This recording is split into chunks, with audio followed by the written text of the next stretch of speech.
Simpanan emas ni macam mana? Pernah tak terfikir soalan yang sama? Maklumlah sekarang ini, dalam 3-4 tahun kebelakangan ini, ramai orang sudah mula buka mata tentang simpanan emas. So, kita kena tahu apa yang kita perlu tahu tentang simpanan emas yang betul.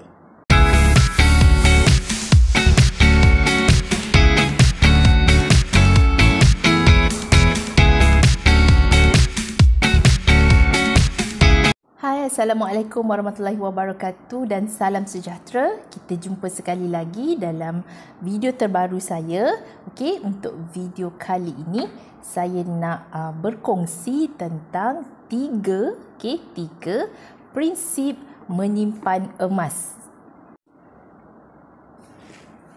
Okey, apa 3 prinsip menyimpan emas tersebut? Saya biasa ditanya, pelaburan emas tu macam mana? Simpanan emas tu macam mana? Okey, untuk yang newbie, yang belum mahir sangat tentang pelaburan walau apa sekalipun, lebih baik kita anggap emas adalah sebagai simpanan. Sebenarnya, emas boleh dijadikan simpanan dan juga boleh dijadikan pelaburan. Bagi newbie yang belum ada simpanan kecemasan sekitar 6 bulan pendapatan, lebih baik kita anggap emas adalah sebagai simpanan jangka panjang antara 3 hingga 5 tahun. Okey, kenapa kita kena anggap emas sebagai simpanan? Okay, bagi saya mulakan simpanan emas ini ketika saya masih ada hutang kereta, hutang PTPTN dan juga hutang rumah. So, ketika nak mulakan simpanan emas ini, saya fikir saya tidak ada duit lebih untuk melabur. So, kalau apa-apa jadi kepada pelaburan tersebut, saya tidak ada buffer ataupun saving yang lain. Jadi, saya anggap, okey, tak apa, daripada duit aku bocor, saya anggap emas adalah simpanan. Bila saya berjaya tukar mindset daripada pelabur kepada penyimpan emas, saya hanya fokus untuk tambah gram dari bulan ke bulan.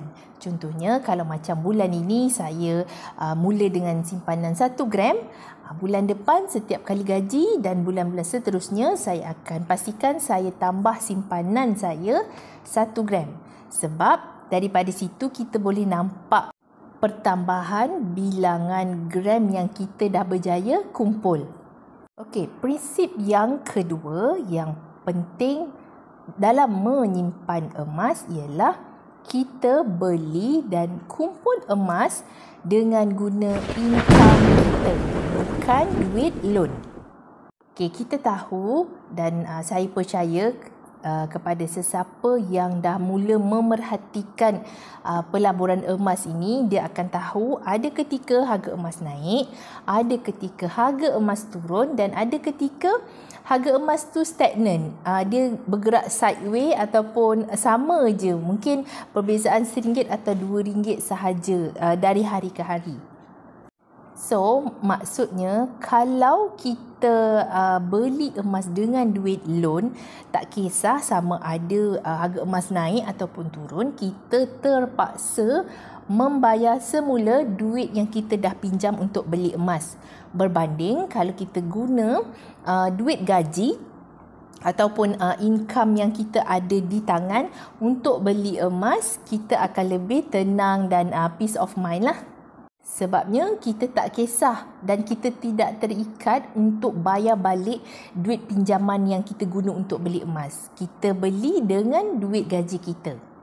Prinsip ketiga yang penting dalam nak simpan emas ni, dah namanya pun simpan, yang kita fokus ialah kita kena fokus untuk konsisten beli, kumpul dan simpan.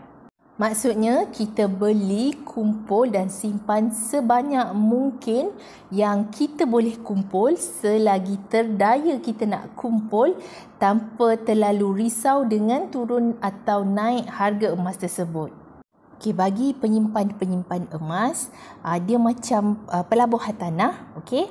Maksudnya Emas ini adalah aset kecil. Macam kalau pelabur hartanah, dia anggap hartanah atau rumah-rumah sewa yang dia ada itu adalah dia punya aset. Jadi kita ambil konsep yang sama bagi pemilik hartanah, dia lebih suka kalau bilangan rumah dia bertambah dari tahun ke tahun. Sama juga kalau mindset sebagai seorang penyimpan emas, kita kena sentiasa gembira dan happy bila kita lihat dan tengok kita punya simpanan emas tu bertambah dari tahun ke tahun. Dan sebagai penyimpan emas, biasanya penyimpan emas akan kumpul dan simpan emas-emas tersebut selama mana yang boleh dan sehingga jumlah simpanan emas tersebut dah mencapai satu target untuk mereka tukarkan kepada aset yang lebih besar seperti hartanah ataupun dah capai matlamat simpanan emas mereka. Contohnya, kalau mereka kumpul emas itu untuk simpanan pendidikan anak-anak seawal usia anak itu masih baby, so selepas 18 tahun umur anak-anak masuk universiti, mungkin mereka akan jual sebahagian daripada emas yang mereka kumpul untuk anak-anak sambung belajar tanpa perlu buat pinjaman pelajaran. Best kan? Jemput subscribe, like and share.